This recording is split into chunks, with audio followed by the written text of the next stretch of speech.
Welcome back to the Rookie and the Vet podcast. I'm your vet, Darren. Joining me is rookie Dante Furco. And Dante, today we're moving away from football, even though that season is quickly approaching, but we're going back to basketball. Illinois has landed a number of transfers so far. Right now we got 3 guys that we're pretty high on, and there's actually potential for a 4th coming in. Rumors are that Ray J. Dennis is on campus this week visiting, and according to those sources, he's also Brad Underwood's number 1 target to bring onto the Illini squad. Yeah, great player. I think it'd be a great addition to the team. We can get into that if we want to do now or after. Sure, let's do that one first, then we'll tackle everybody else who's already committed. Yeah, I mean, we did have an episode on the transfer portal. It's a little outdated at this point. But this is kind of us breaking down, who Illinois is bringing into their roster next year. But yeah, Ray J. Dennis, I mean, he's one of the top point guards in the class, even before a lot of the big guys signed. And then you have, he's a big-time scorer. I mean, he averaged about 20 points per game for Toledo this year. MAC Player of the Year, I believe 2 years in a row? Could be. If I remember correctly. Definitely he was just led them to a title, too. So the MAC title, at least. But yeah, I mean, it's 6 assists per game as well, so he's not afraid to share the ball a little bit. 48% from the field, 36% from 3. And I mean, he's a 6'2" guard. Doesn't have a lot of size to him as guard, but Illinois also, I feel like, doesn't really go after big guards. I always said, I like those smaller guards, those quick guys. So I would love to see this guy in the orange and blue come our way. It brings just even more experience. Yeah. And you see experience wins titles and gets you far in the tournament. We've seen in recent years especially this year with UConn, they had a lot of older guys. But I think he'd add a lot to this team. He'd probably be a day 1 starter. Yeah. I mean, I can guarantee that. I would guess, him. I haven't seen too much of him, so I'm not a Ray J. Dennis expert. But from what I have seen of him, he's just that guy you want with the ball in your hand. Yeah, and 100%. I've been doing my quick research here because weather's my full-time job, sports my kind of side gig here. But what I read, he was ranked 3rd in the nation for assist-to-turnover ratio. So, I mean, that speaks volume. Like you said, he can share the ball, and definitely he's a good scorer as well. Just this last season, almost 20 points a game. The season before that, about 13 points a game. So you're seeing him continue to elevate, raise his game. And I think you surround him with the right pieces, and it seems like that's what we're kind of building here under Brad Underwood. I don't know, maybe next year he puts up 22 points a game and can help bring a Big Ten title to Champaign. Yeah, and what I'll say also is don't be afraid about bringing in a mid-major player. Illinois honestly has brought in for the majority mid-major players into their and via the transfer portal. Obviously you want those big name guys from the Blue Bloods and the Power 5 schools, those kind of transfers. But these are the guys that go under the radar. But I mean, Ray J. Dennis has gotten a lot of exposure since he's entered the transfer portal. He's a hot commodity. Yeah, he's good for a reason. So I just don't want people to kind of see Toledo as the name and be like, oh, are we just getting somebody? Indiana's actually also after him as well.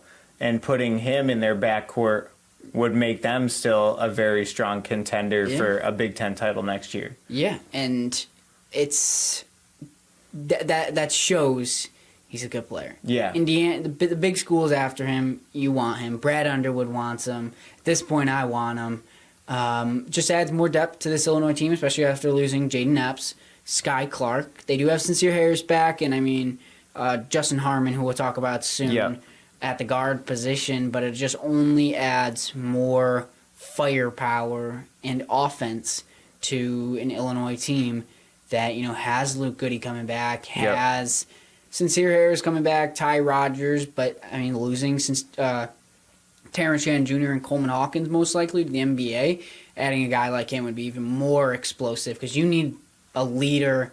While he doesn't have that experience with Illinois, he's been around the block. Yeah, and just going over his resume from just this last season, unanimous selection for MAC Player of the Year, first team All-MAC, finalist for the Lute Olson National Player of the Year Award, Lou Henson Mid-Major Player of the Year Award, MAC All-Tournament Team, and he also led the Rockets to tie all-time school record 27 victories in a season.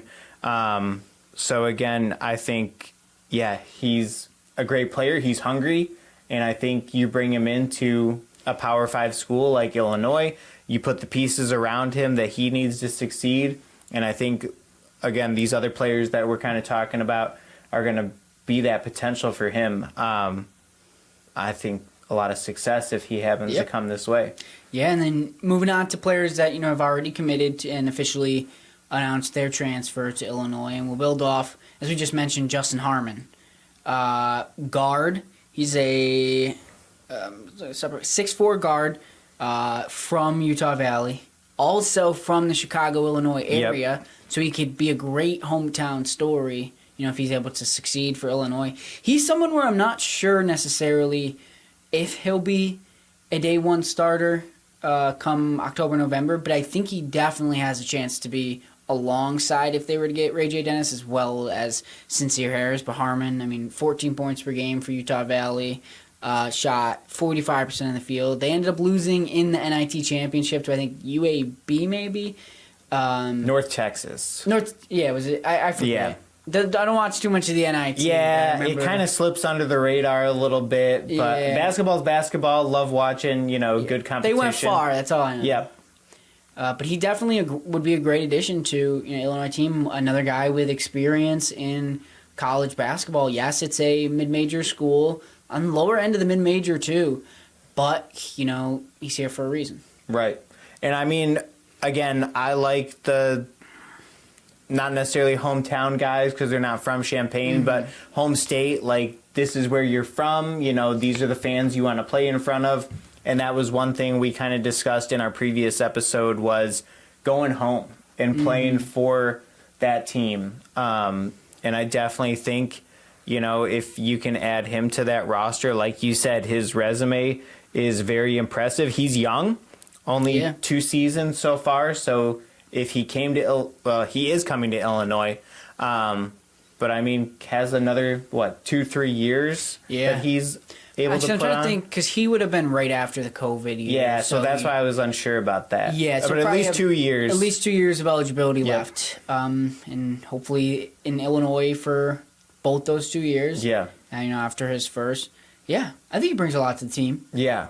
Definitely talented scorer, not a lot of turnovers, kind of like what we were just saying with Ray J. Dennis as well. Assists, about 3 assists per game. 3-point shooting, 34% from the field. He's 73%. The year before that, 78%. So, but it does look like he can share the basketball. He can score. Everything looks good about this young man. And like I said, you want to build that program. You don't want just to build a team. And I think you bring him in with him coming in. I keep saying if you bring him in. But yes, he is committed. Yep. I definitely think he can help bring you some success over the next couple of years. Yep. I'll be curious to see the way they kind of use him in terms of... Because honestly, next year, I don't know who's going to be that main ball handler because Terrence Shannon Jr. was that this year where he was the one kind of commanding the offense. I'll be interested to see if Harmon's maybe that guy. I don't see Sincere Harris being that... Maybe he takes up the ball, but I don't know if he necessarily would command the offense for Illinois. But I think Harmon could be, especially if they're unsuccessful in landing Dennis, then Harmon could be that point and the leader of that offense. That's where I think he brings a lot to the table. So like I said, he's been here, you said 2 years in college basketball. He knows what it takes, yes, at the mid-major level, but he knows what it takes to run a college team. Yeah. And he's done it successfully at Utah Valley. Yeah. All right. Should we move on to our next guy? Yeah. All right. Let's talk. Want to go Quincy Guerrier? Yeah, let's go Quincy. Yeah. So Quincy, He's kind of been around a little bit. He has been around a little bit, and he was fortunate enough to get a COVID year. Yep. I've seen him in person many times. I mean, I have from Syracuse. Yeah, I still have season tickets to Syracuse, and when he was there, I loved Quincy Guerrier when he was there. I think the first year was they were using him poorly in that 2-3 zone in the offense, but then in his sophomore year, he was able to explode with Syracuse, averaging 13 points per game, 14 points per game basically, and 8 rebounds. And it felt like when he went to Oregon, kind of took a back seat to a lot of guys, where he wasn't scoring a lot, wasn't even getting as many offensive rebounds, rebounds in general, and then he just wasn't shooting as much, where he did at Syracuse because they put him in the position to do so. You think Boeheim just kind of let him off the leash, if you will, and kind of free to do what he wants, where he was a little bit more controlled maybe over in Oregon? I don't really know. I just know at Syracuse they shot the ball a lot. Yeah. Like, you got the ball in your hands, you shot the ball, basically.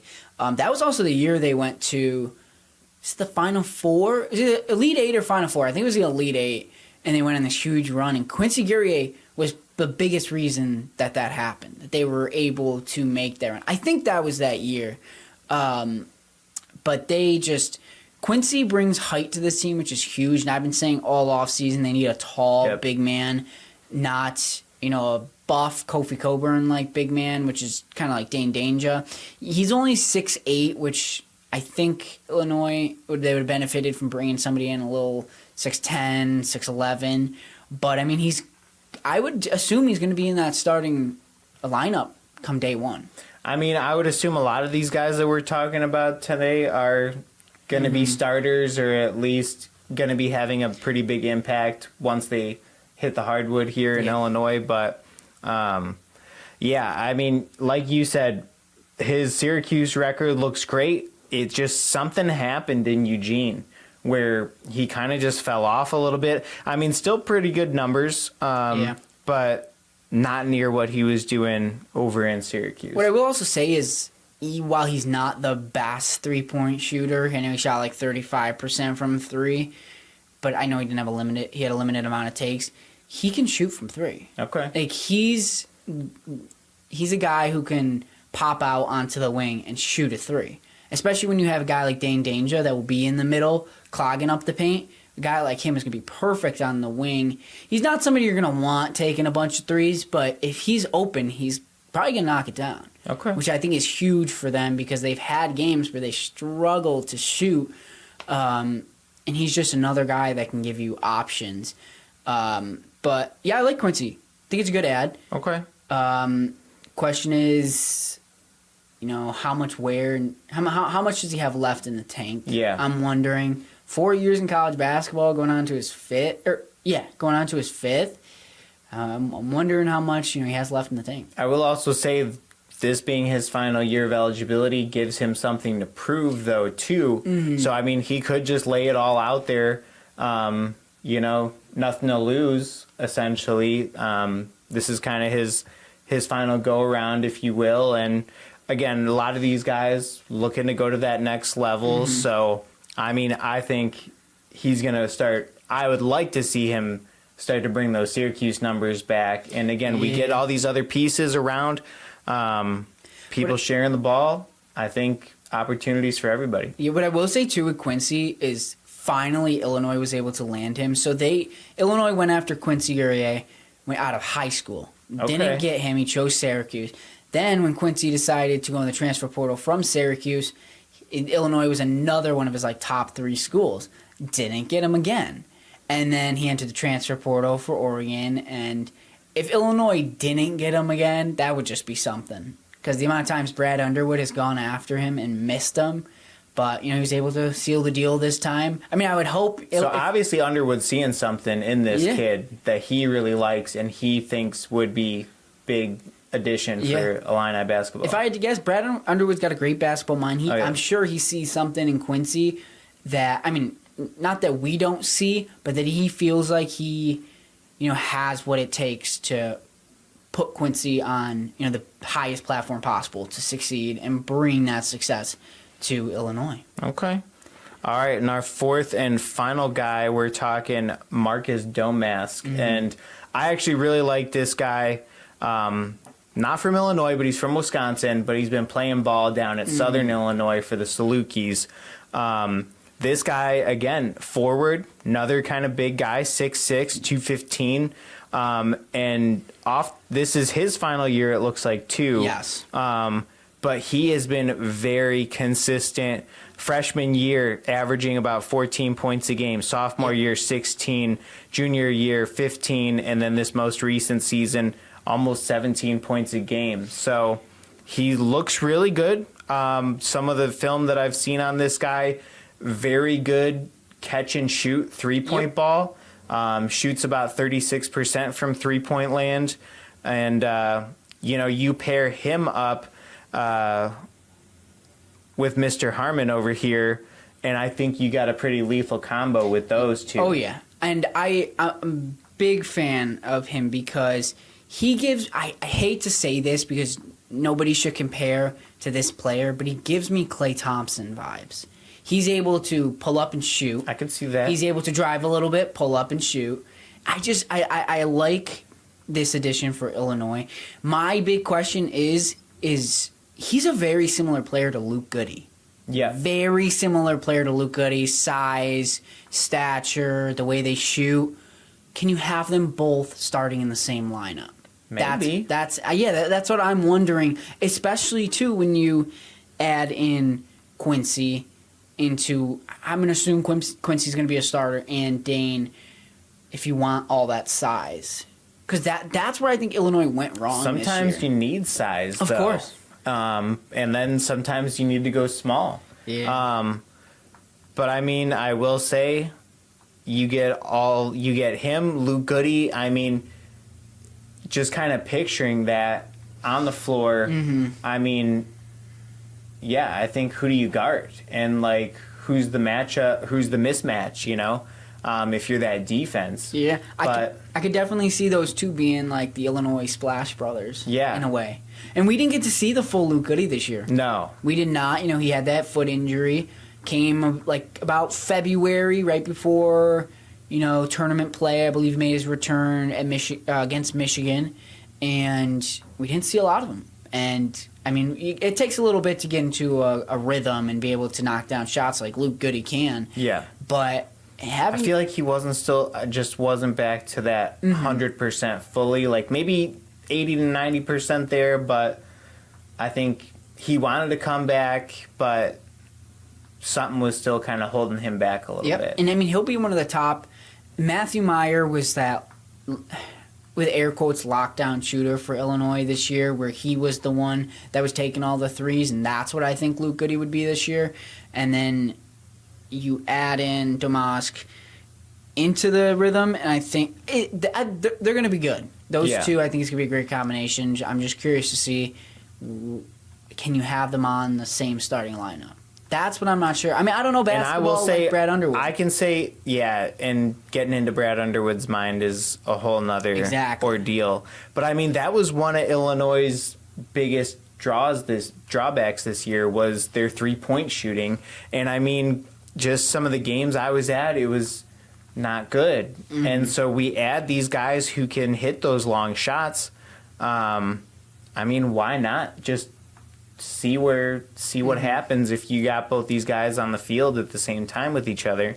I mean, because we've got that guard who can distribute the ball. And if one's not open, the other one probably going to be open for a look. What I will say, too, as we wrap these players up, one thing that I looked at with every player, and, you look at the stats with points per game, rebounds, assists, but the one stat I was looking at was free throw percentage. Yeah, because and that was Illinois another big thing that killed them this year. Struggled in clutch moments to shoot free throws. That killed them. So that's a big thing I was looking at. A lot of these guys can shoot very well from the free throw line. I think Quincy might be one of the question marks, but still, you need guys who can make free throw shots. Yeah, I mean, those are gimmies. I mean, nobody's guarding you. I mean, you got to be able to knock down your free throws. My wife, who is only a basketball fan, when I'm watching basketball, that's her one criticism of players is, how can you not make these shots? Mm-hmm. And so that's definitely a great point. I mean, you got to be able to just take that deep breath, give my team 2 points right here. Yep. And, you got to capitalize on that. Yeah. I'm excited to see all these players, over at State Farm Center, and we'll continue to kind of update that on our broadcast, on our website, as well as right back here as the summer goes on. Maybe they do land R.J. Dennis. Maybe they even bring it in a couple other players. We don't know. And, sure. I know sooner or later we'll probably talk about the women's team. They have had 3 additions this offseason. Shauna Green's doing work over there. Oh, she's doing great. That's for sure. And Brad Underwood does it sometimes, but when Shauna Green tweets a GIF, however you pronounce it, they just landed someone. That's what I love. She'll put it up, and you just know we're getting an announcement in the next day. I'll have to give her a follow then. Yeah, but right. they've added some size, which has been great. But yeah, sticking with Illinois sports, golf. The men's team, they're doing pretty well this year. They're one of the top in the country. Just won the Big Ten conference tournament. And this week, Tommy Kuhl, he DQ'd himself from the U.S. Open local qualifier out in Springfield. And we have AJ Gersh joining us to give us a little bit more insight exactly on what exactly Tommy Kuhl did, explaining aeration marks a little bit. So here's AJ. All right, AJ Gersh joining us here on Rookie and the Vet. Longtime listener, first-time caller. AJ, we're talking about the Kuhl deal going on with his disqualifying himself from the U.S. Open. What are your thoughts on this? First of all, guys, I'm really appreciative of you inviting me on the podcast. I just wish my name started with a D. That way we could do like a diners, drive-ins, and dives type of thing. And I just drove around the parking lot of this strip mall for about 10 minutes trying to find Wi-Fi so I could zoom in.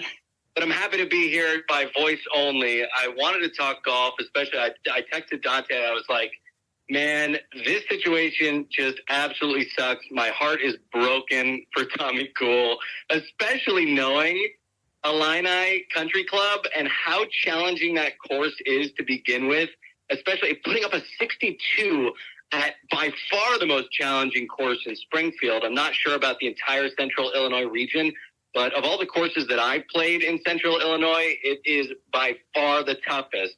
The one thing that I will say is the whole aerated greens deal. So for those of you who are listening right now, I might not be 100% clued in with aerated greens and what exactly happened with Tommy Kuhl. Is basically the gist of it is my guy put up a 62, which is a phenomenal round. Course record. 10 under par. That's unimaginable for any weekend golfer, 10 under par. I am lucky if I hit the green 10 times in regulation in a round, let alone tap in 10 birdies. Once you're on the green, those greens sometimes have to be taken care of, guys. And for a maintenance team, especially with a Bermuda green like they have at Illini Country Club, you have to aerate it multiple times a year, once in the spring, a couple times throughout the summer, and then again in the fall. That way you're killing the dead grass under the surface and allowing the grass underneath to expand and regrow and form nice green, soft putting surface like, the pros and the collegiate golfers are used to. So what happened at Illini Country Club is the maintenance staff had aerated the greens, I guess maybe not enough time in advance for this U.S. Open qualifying event that Tommy Kuhl was playing in. And these golfers were putting on aerated greens, or at least the remnants of them, for the entirety of their rounds. And then upon hitting a 62, Tommy Kuhl steps off and says, man, I can't believe I just hit a 62. And the guy who he's talking to says, yeah, me too, especially with those aerated greens, man. It was crazy. And he goes, wait, those were aeration marks? I was fixing them like they were divots the whole round, multiple times throughout the round.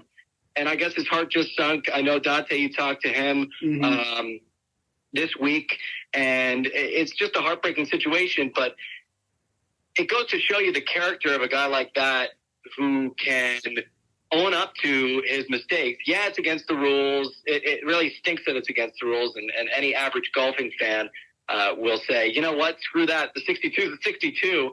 You're just fixing divots or what you thought were divots.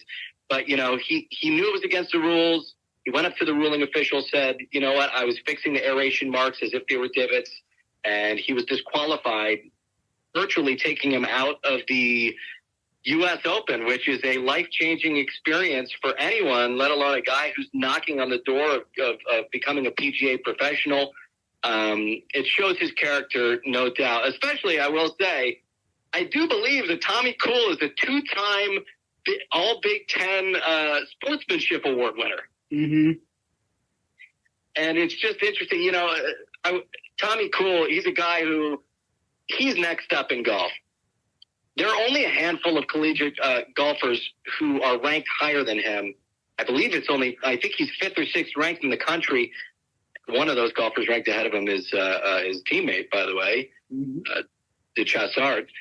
And it's just an upsetting situation considering all the guys ranked ahead of him in the World Golf Amateur rankings have already played in PGA events, have already gone to majors and qualified for them.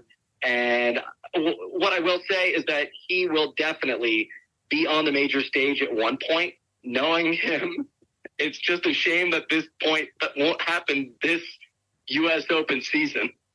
AJ, when you were able to watch the video that I put up of his kind of reaction and him explaining the story, did you get more of a feeling that it was clearly an accident? Oh, it definitely was an accident. No golfer in their right mind, I would say, would go out of their way to break the rules, especially on a competitive stage like a U.S. Open qualifier. And the fact that he was repairing the greens basically means that they weren't freshly aerated. I worked on maintenance at a golf course over the summers in college, and aeration is a kind of a long process. You know, you have to punch the greens manually, you have to sand them, you have to let them heal, and it's a 2-week long process. So my best bet is that these greens at Illini Country Club, because by the way, first and foremost, I will say Illini Country Club is the best manicured course in Central Illinois, hands down. That maintenance staff is fantastic. Their fairways are like hitting off the carpets. Their greens are cut immaculately. Everything is so beautiful. However, I will say they probably were in their second week post-aeration, which means Tommy Kuhl probably saw it and genuinely did not know that that was aeration, and those holes were made from a aerating puncher. He probably just thought that maybe it was a little scuffed up, but he clearly hasn't played Illini Country Club too often because Illini Country Club doesn't have scuffed up greens ever, unless they're treating them. AJ, you've played there. You spoke to how difficult the course is. Just your perspective, what makes it such a difficult course to play? One thing about Illini that's unique and difficult to an average golfer such as myself is that it kind of butts up against Chatham Road in Springfield. So if you miss a shot left, it's gone. You might be liable for a broken windshield. However, that's not always the case, especially with these collegiate golfers who are so consistent, Division I golfers playing in Big Ten competition. One thing that is very difficult about the course is even though it is a condensed course, meaning the square acreage, it might be small, it is narrow on several occasions. They break up each fairway with a tight path of trees. The fairways are nice and tight, and the greens are so small and, oh my goodness, unforgiving as anything. If you miss a chip just a little bit short, it's almost like you see videos, if you're a golf fan, on Instagram of this golf course in North Carolina called Tobacco Road. That's like one of the most hilly golf courses ever, where you hit it, and if it doesn't hit the green, it's rolling right back to you, right off the left, right, or back side. You have to hit your mark on a course like that, and Tommy Kuhl did that when he played in his U.S. Open qualifier. It's just a shame that he had to disqualify himself. Yeah, AJ, before we let you go, because I know you got to go, I got to ask, let's go away from sports a little bit. What were your thoughts on Guardians of the Galaxy? Oh, let me tell you. No spoilers, though. I am an avid Marvel fan, an avid fan of movies. Shameless promotion at AJ Gersh TV on Twitter. I review at least one movie a week. I try to get to the movie theaters probably every Thursday or Friday evening and review a movie. Guardians of the Galaxy Volume 3 is another classic James Gunn story. He said in interviews that he resonates with the character of Rocket Raccoon, who, if you're not a fan of Marvel, is basically a raccoon who is experimented on to create a higher evolutionary species. And the Guardians 3 is really the story. It's kind of taking a step away from Chris Pratt's character, Star-Lord, and everything else, while still keeping the whole team together and telling the story of Rocket. And I think that they do that in a beautiful way, in a way that's satisfying for everyone. And without any spoilers, it does have a very, very satisfying ending that I think everyone will like. The one thing that I would mention is it is being advertised as a kids movie. If I, a grown man, am sitting there choking up in my chair in the theater and visibly disgusted at multiple moments, I don't know if it's a kids movie exactly, but it is a really, really, really good film. And I would go as far as to say as it's probably the best told story since Avengers Infinity War. Okay. Well, there you go. All right. I mean, I've been wanting to see it, so, I mean, just having AJ say a little bit of something about it just makes me want to get to the theaters even more. Yeah, well, we appreciate having you on, AJ. Hope we can have you on soon, maybe in person or even, over video. But we appreciate you joining on to Rookie in the Vet. Boys, I appreciate the opportunity to chat with you for a little bit. I'm looking forward to getting over your way and visiting you in the station and hanging out and maybe doing an in-person recording at some point. All right, sounds good. That's AJ Gersh. All right, well, thanks, AJ, for joining us. And like you heard him say, difficult course out there. Very unfortunate to see him have to make that decision. But from what AJ kind of said, he's, very good up-and-coming golfer. So it'll be interesting to see, watching golf on the weekends. And Tommy Kuhl, hey, Illinois guy. Yeah, no, the whole team is really good. I mean, they're just stacked from top to bottom. I mean, they're known as a blue blood in college golf, and Tommy Kuhl just seemed like a class act. When I talked to him, and was able to just kind of ask him, what happened that day. You could tell it was genuinely accidental, and that he didn't realize the gratitude of the situation at the time, and then he came clean, which kind of shows, I guess, that he knew what he did was wrong accidentally, even though he didn't know. So, I guess my heart goes out for him in a way. Yeah. He shoots so well, and then kind of all gets torn down. Definitely more opportunities for this young man in the near future, very near future. Yeah. And he's graduating this year, so he's in his 5th year, too. So he came back for another year. But, yeah, like you said, a lot of opportunity for him as he gets ready for the PGA Tour. Yeah. He is a name I think you could see. Synonymous with, you think, Jordan Spieth kind of level, Rory McIlroy? Who knows? You never know. People come out of nowhere kind of thing. That's true. Especially, since I don't know enough about, golf in terms of people's career paths, but I'm curious, how many, are at that college level. And there's some people that go straight pro from, high school. Yeah. So I'm not sure, how many people you see on that journey kind of thing. But yeah. All right. Well, that's going to do it for us this week. Covered a lot this week. Yeah. A lot of players. Yeah. coming in.